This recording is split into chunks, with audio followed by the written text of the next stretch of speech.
Hello, welcome to all. आज की class में आप सभी का स्वागत है। हम सभी जानते हैं कि मानव जीवन में भाषा का महत्वपूर्ण स्थान है। अपने विचारों की अभिव्यक्ति के लिए हम किसी न किसी भाषा को चुनते हैं। विश्व की अनेक भाषाओं में हिंदी का महत्वपूर्ण स्थान है और हिंदी के व्याकरण के अध्ययन में हम सब संज्ञा, सर्वनाम, विशेषण, अव्यय के बाद अब जिस लेसन में चर्चा कर रहे हैं उस लेसन का नाम है पद परिचय। पद परिचय को जानने से पहले यह जान लेना आवश्यक है कि पद है क्या। पद शब्दों को ही कहते हैं, लेकिन शब्द और पद में पर्याप्त भेद है।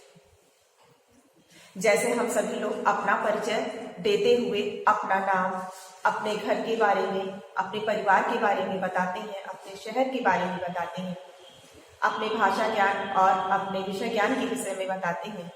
इसी प्रकार व्याकरण में जब हम शब्दों का परिचय देते हैं तब उसे पद परिचय कहते हैं, लेकिन शब्द और पद में पर्याप्त अंतर होता है। इस अंतर को समझने से पहले आवश्यक है कि पद परिचय क्या है, इसको हम जानें। इसकी परिभाषा है पद अर्थात शब्द का व्याकरण की दृष्टि से पूर्ण परिचय देना ही पद परिचय कहलाता है। किसी शब्द का व्याकरण की दृष्टि से संपूर्ण परिचय देना ही पद परिचय कहलाता है। हम अच्छी तरह जानते हैं कि वर्णों के सार्थक समूह को शब्द कहते हैं और शब्दों के सार्थक समूह को हम वाक्य कहते हैं। शब्द और वाक्य, यह दोनों ही शब्दों को हम यहाँ पर अलग अलग समझने का प्रयास करेंगे। इन दोनों में पहले अंतर समझ लेते हैं कि शब्द क्या है और वाक्य क्या है। हम अच्छी तरह जानते हैं कि वर्णों का जो सार्थक समूह होता है हम उसे ही शब्द कहते हैं। निरर्थक शब्दों को हम व्याकरण के अंतर्गत अध्ययन नहीं करते हैं। सार्थक शब्द, कुछ शब्दों को हमने यहाँ पर लिखा है, जैसे राम, मोहन, किसी का भी नाम हो सकता है, रागिनी, शीला, ठीक, राम, मोहन, पुस्तक, किसी भी वस्तु का नाम हो सकता है। पुस्तक, पढ़ना, पढ़ना एक क्रिया है, ठीक है, खेलना, सुंदरता आदि, ये सब शब्द हैं। क्यों? क्योंकि ये वर्णों के संयोग से एक सार्थक शब्द बने हैं। यदि हम राम कहते हैं तो किसी व्यक्ति विशेष का बोध होता है, मोहन कहते हैं तो किसी व्यक्ति विशेष के नाम का बोध होता है, यानी कि राम मोहन किसी व्यक्ति विशेष का नाम है, पुस्तक वस्तु का नाम है, पढ़ना क्रिया है और खेलना क्रिया है, सुंदरता एक भावना है, भाववाचक संज्ञा है। ये सभी शब्द क्या बता रहे हैं? किसी वर्णों के सार्थक समूह को हम शब्द कहते हैं।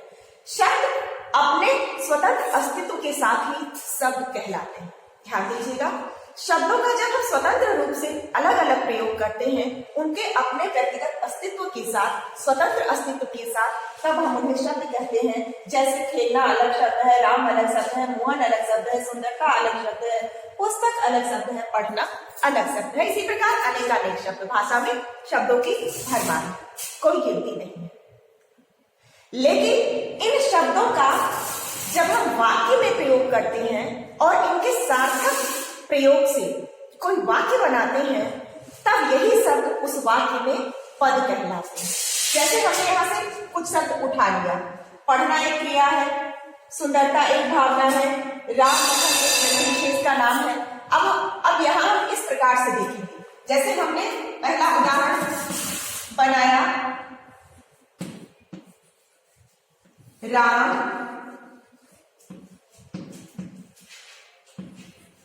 पुस्तक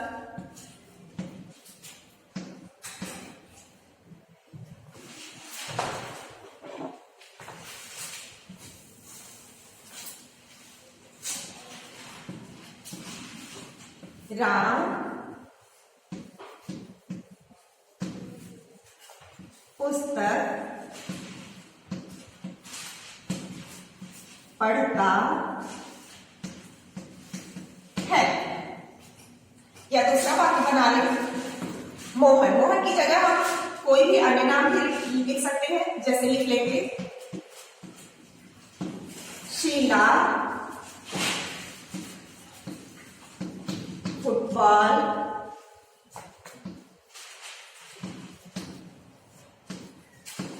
खेलती है। राम मोहन पुस्तक पढ़ना, ये सब स्वतंत्र रूप से एक एक शब्द है, लेकिन जब इनका हम वाक्यों में प्रयोग कर लेते हैं, जैसे यहाँ पर हमने प्रयोग किया, किस किस शब्द का प्रयोग हम यहाँ पर क्या कर रहे हैं? राम पुस्तक पढ़ना और है। हमने यहाँ पर 4 शब्दों का प्रयोग किया। हम पहले ही आपको बता चुके हैं, शब्दों के सार्थक समूह को हम वाक्य कहते हैं। तो हमने इन शब्दों से एक वाक्य का निर्माण किया। राम पुस्तक पढ़ता है।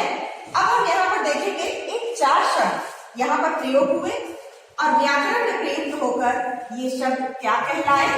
पद।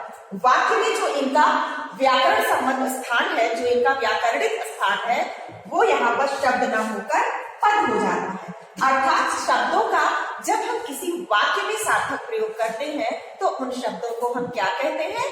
पद कहते हैं। यानी वाक्य में प्रयोग होने वाले सार्थक शब्दों को हम पद कहते हैं। तो ये हमारा पद और शब्द का अंतर हो गया कि कोई शब्द जब स्वतंत्र रूप से प्रयोग होता है अलग अलग, तब हम उसे शब्द कहते हैं, लेकिन उसी शब्द उन्हीं शब्दों के जब हम सार्थक समूह बना लेते हैं, एक वाक्य बना लेते हैं, तब उस वाक्य में उन शब्दों को पद कहा जाता है। अर्थात वही शब्द जब वाक्य का हिस्सा बन जाते हैं, वाक्य का अंग बन जाते हैं, तब हम उन्हें पद कहते हैं। जैसे शीला फुटबॉल खेलती है, तो इसमें अलग अलग ये पद है। पद परिचय पर आते हैं। पद परिचय क्या है? इन्हीं पदों का जो वाक्य में प्रयोग किए गए हैं, इन्हीं पदों का अलग अलग परिचय देना ही पद परिचय कहलाता है। सामान्य रूप से हम कह सकते हैं कि वाक्य में प्रयुक्त शब्दों के व्याकरणिक परिचय को, संपूर्ण व्याकरणिक परिचय को ही हम पद परिचय कहते हैं। अब यह व्याकरणिक परिचय क्या है, इसको समझते हैं। इसके लिए हम उदाहरण को इस प्रकार समझने का प्रयास करेंगे।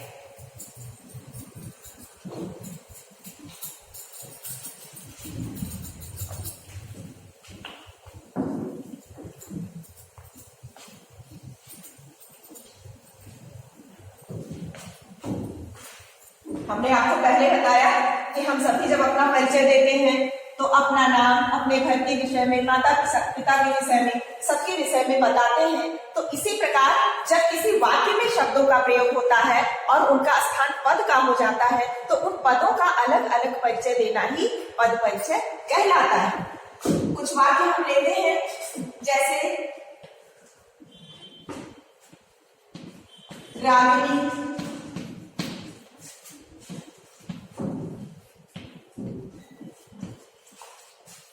सुंदर गीत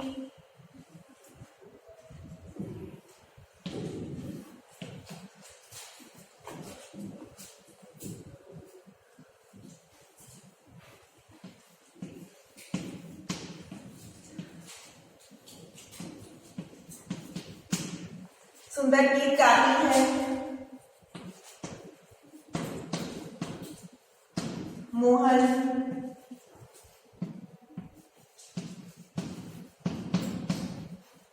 फुटबॉल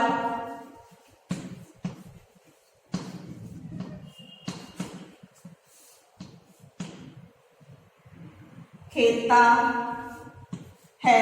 इसी प्रकार राम पुस्तक पढ़ता है, शीला नृत्य करती है। कोई भी वाक्य हो सकता है और उन वाक्यों के अलग अलग शब्दों को हम पद कहते हैं।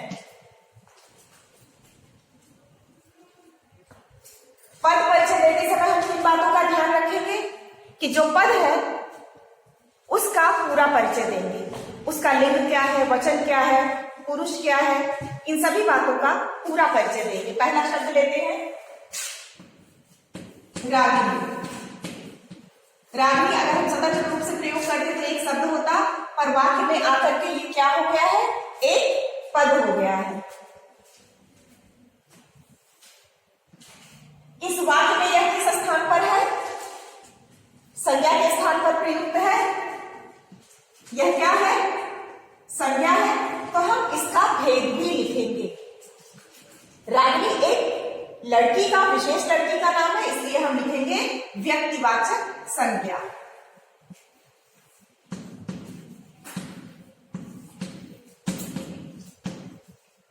व्यक्तिवाचक संज्ञा, तो इसका पहला परिचय क्या है कि रागिनी क्या है, व्यक्तिवाचक संज्ञा है। फिर हम किस स्थान पर है, सुंदर गीत गा रही है इसलिए वो गीत गाने की क्या है, कर्ता है, तो कर्ता कारक।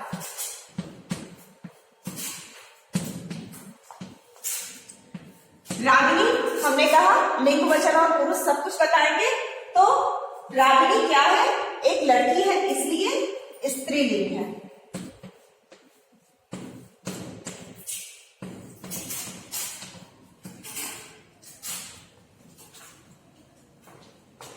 कर्ता कारक व्यक्तिवाचक संज्ञा है, कर्ता कारक है, स्त्रीलिंग है, और रागिनी चूंकि एक ही लड़की का बोध करा रही है इसलिए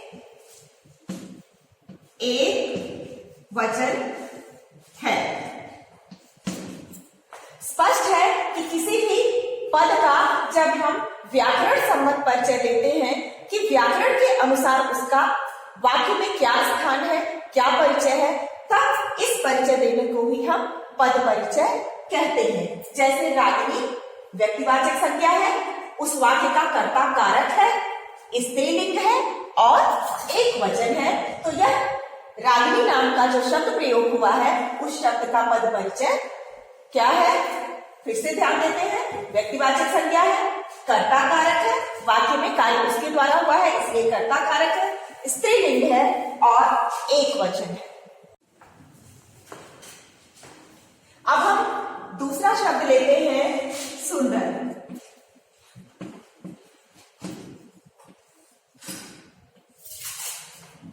वाक्य में दूसरा शब्द है सुंदर। सुंदर कौन है, गीत है, अर्थात सुंदर शब्द विशेषण का यहां पर कार्य कर रही है।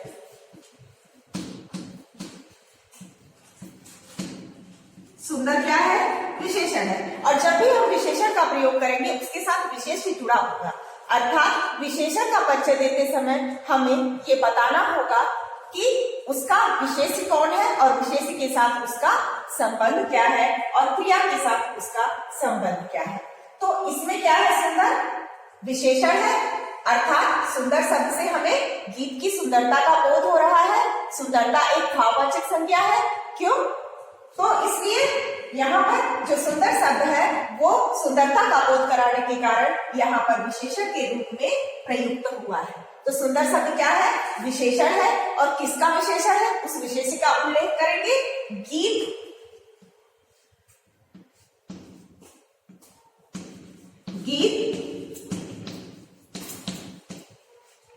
विशेष का विशेषण।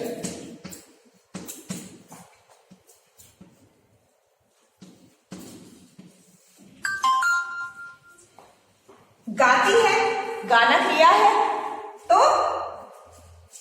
यहां पर क्रिया के साथ उसका क्या संबंध है, गाती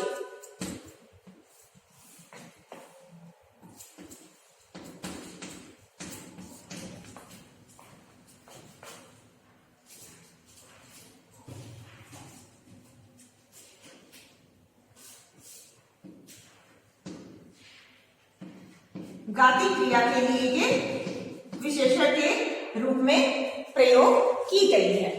इसी प्रकार गाती है शब्द आता है इसके बाद, गाती है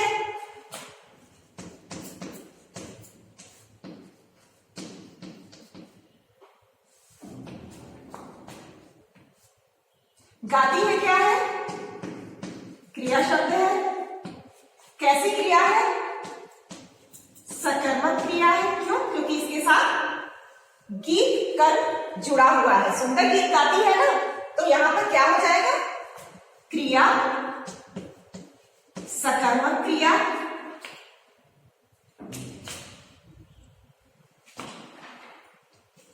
गीत कर्म। अब अगर सकर्मक क्रिया है तो आप कर्म का भी उल्लेख करेंगे कि उसका कर्म क्या है, तो सुंदर गीत उसका कर्म है, यहां पर हम सिर्फ लिखेंगे गीत कर्म।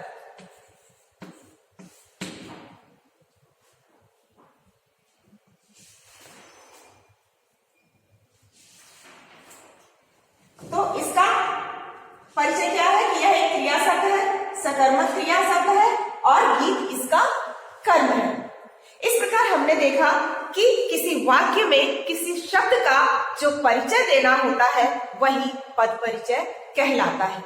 पद परिचय के लिए कुछ महत्वपूर्ण बातों को ध्यान रखकर ही हम इसका परिचय दे सकते हैं।